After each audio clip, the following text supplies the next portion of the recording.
Feasting on Agriculture with Kristen Oakes-White is brought to you by the Louisiana Crawfish Promotion and Research Board, Louisiana Crawfish, ask before you eat, and by the Louisiana Beef Industry Council, beef, it's what's for dinner, and by the Louisiana Rice Promotion Board, think rice.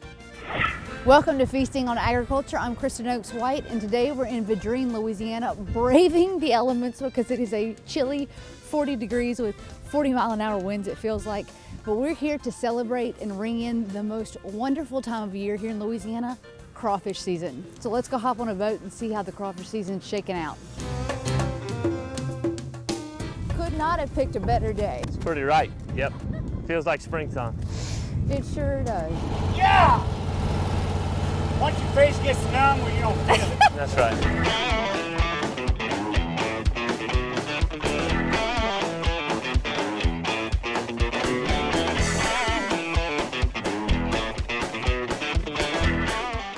What crawfish season has it been like thus far this year? So tell me how it's getting started. Right, so we're off to a slow start naturally. This fall has been a record dry fall for most of the country, to be honest. In the crawfish industry, rice and crawfish industry, we're obviously dependent on water, so it hits the pocketbook whenever we have to pump as much as we have.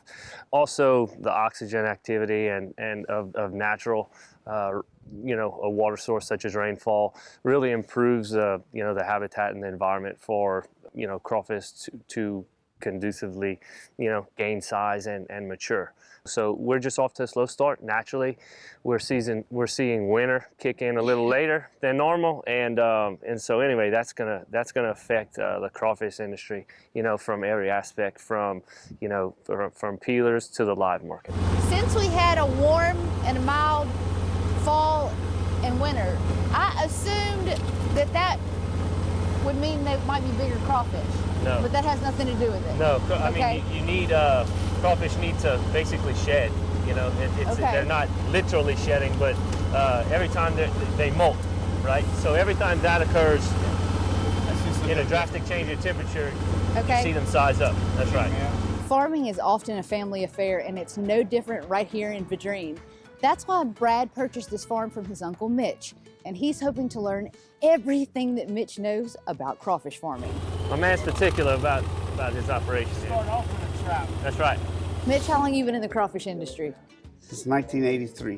1983. And tell me, in that time in the industry, what kind of changes have you seen? The market's changed. How many people are crawfishing? You've been doing this for so long. What do you want them to know about you and the product that you provide? It's a way of life, and it's cheap. What I want them to know, it's an art. Tell me what this fall and winter were like. This fall was very dry. We had to pump up a lot in October. First weekend, we start flooding in October. And we didn't have enough fluctuation of temperature. It was 85 degrees in December and stayed like that for 2 weeks. So many people think that the cold weather is what affects the size and the quantity. Is the cold worse for you or the lack of rain? Well, I'd say a little bit of both. Financially, probably the lack of rain. From a production standpoint, I would say that the cooler temperatures later are really affecting us.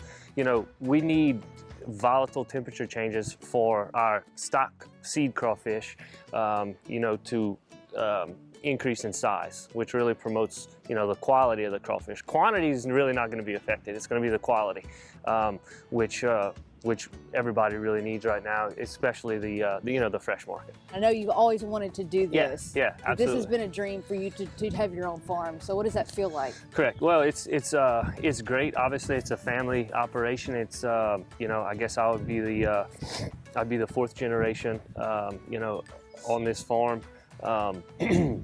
We're very fortunate that my family was willing to sell it to us, and we're just looking to sustain it, and so I can pass it down to my kids.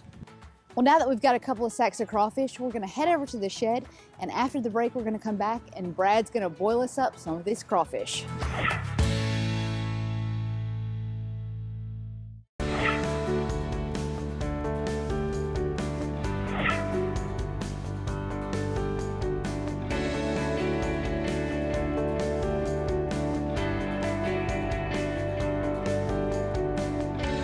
we're back under the shed, a little bit warmer, and we're here to do the favorite part of everybody's crawfish experience, and that's to boil them. And Brad, everybody's got their own recipe.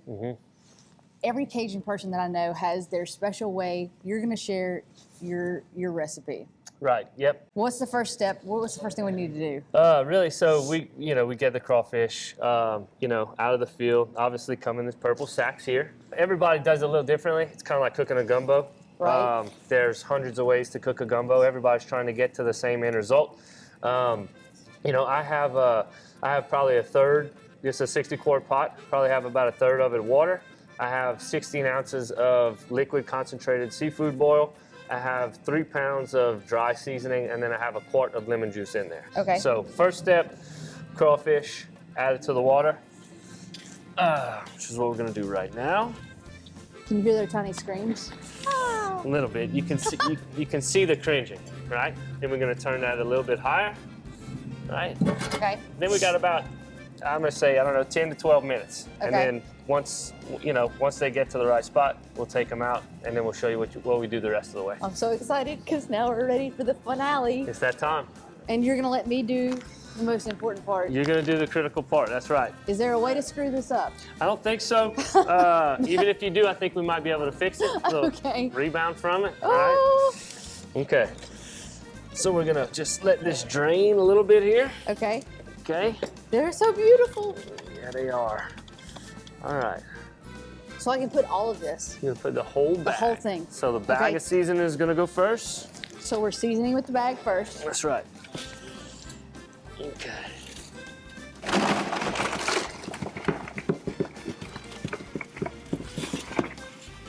All right. So how many pounds is this? So this is probably 34, 35 pounds of 34, crawfish. 35, Yeah, okay. so just sprinkle the bag, the whole thing over there. Get every little bam All right. in there.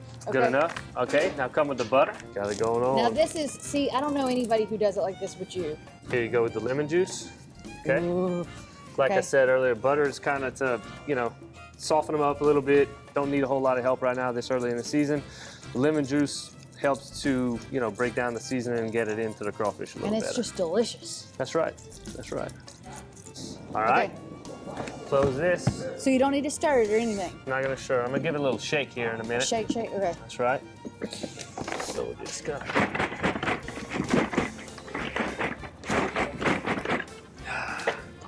All right, now, again, waiting time. We're gonna have to wait another, 10 or Okay. so minutes. And then we'll actually drain all of this, and then we'll pour it back over, and then we can serve. Okay, and so it's like a little convection oven. It's kinda? incubating right now. Incubating. That's right, yeah. Fermenting. Now the magic moment has come, and it's where the crawfish meets the plastic instead of the rubber meets the road. So Right.